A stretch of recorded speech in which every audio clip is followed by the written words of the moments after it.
इसका एक नाम शहरुल मवासात भी है। ये हमदर्दी का महीना है। हमदर्दी तब हो सकती है जब दर्द पहचाना जाए। हमदर्द वही होता है जो दर्द से गुजरा हो।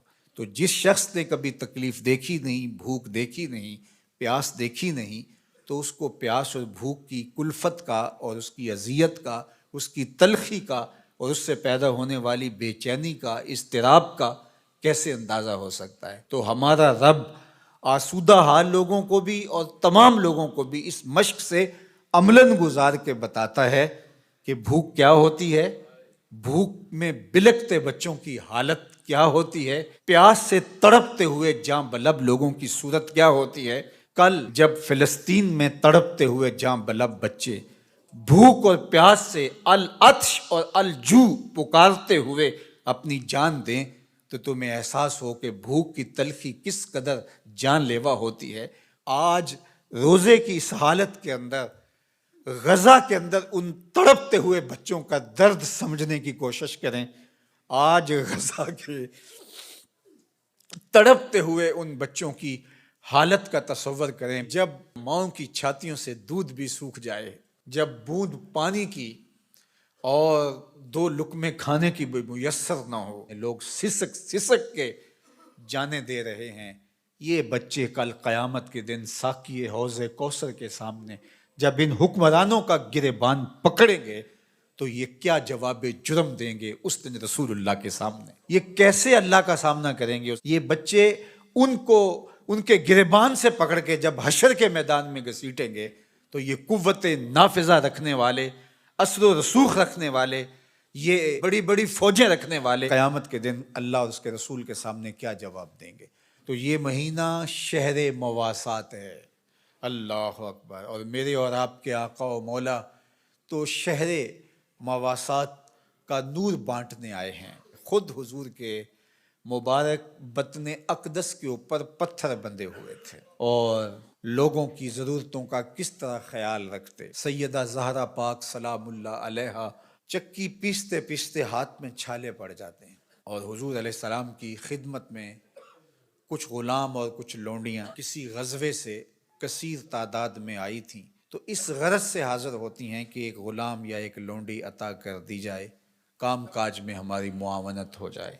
शहजादी खड़ी है हुजूर के दर पे और दामाद खड़े हैं और हाथों में पड़े हुए छाले हुजूर अपनी आंखों से देख रहे हैं। लेकिन आका करीम फरमाते हैं, वल्लाहि ला आतिकुमा, अल्लाह की कसम मैं तुम्हें नहीं दूंगा, अल्लाह की कसम मैं तुम्हें नहीं दूंगा, अल्लाह की कसम मैं तुम्हें नहीं दूंगा। फरमाया मैं तो इन गुलामों और लौंडियों को बेचूंगा और इससे जो रकम मिलेगी, जो पैसे मिलेंगे, बदर और ओहद के शहीदों के यतीमों की कफालत करूंगा, मदीने के मफलूकुल हाल लोगों की, बेवाओं की, अरामिला की, मसाकीन की, योतामा की कफालत करूंगा। अब मुझे ये बताओ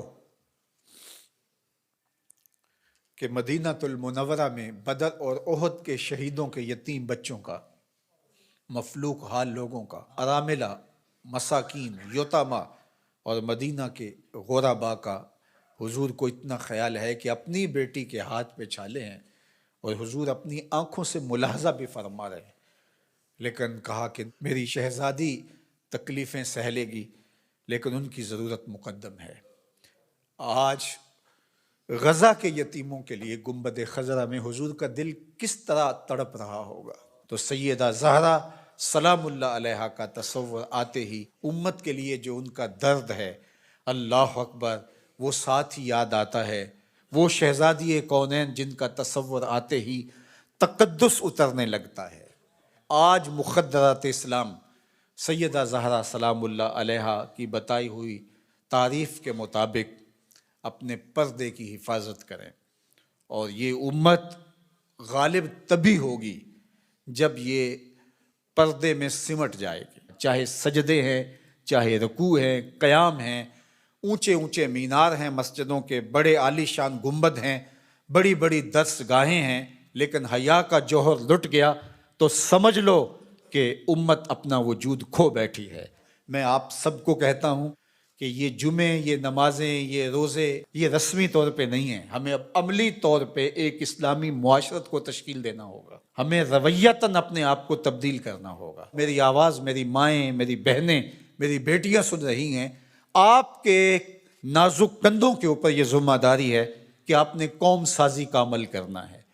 आपकी आगोश में पलने वाली नस्ल ही एक साले और पाकीज़ा नस्ल होगी। तू न दानी के सोजे किराते तू दिगर गूं कर तकदीर उमर्रा।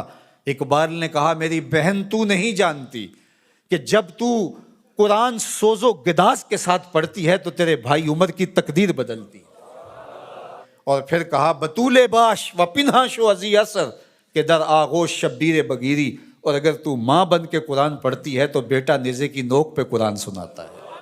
आज उम्मत मुस्लिमा की बेटियों को सैयदा पाक सलामुल्लाह अलैहा के उसवा को अपने अंदर उतारना होगा। इस्लाम कोई मुश्किल दीन नहीं है, सादा सादा आम फहम दीन है। हमारी फितरत के मुताबिक हमारे रब ने यह दीन डिज़ाइन किया है।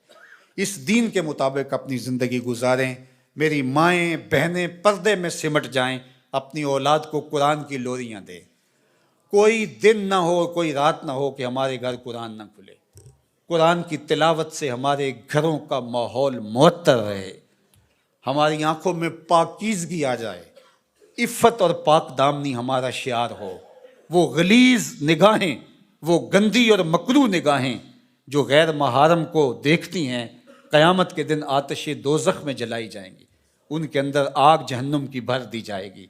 वो तक़द्दुस माब आँखें जो हया का जौहर रखती हैं, उन्हें इबादत की लज्जत नसीब होती है। तो इसलिए हमें शर्म व हया का जौहर पैदा करना है।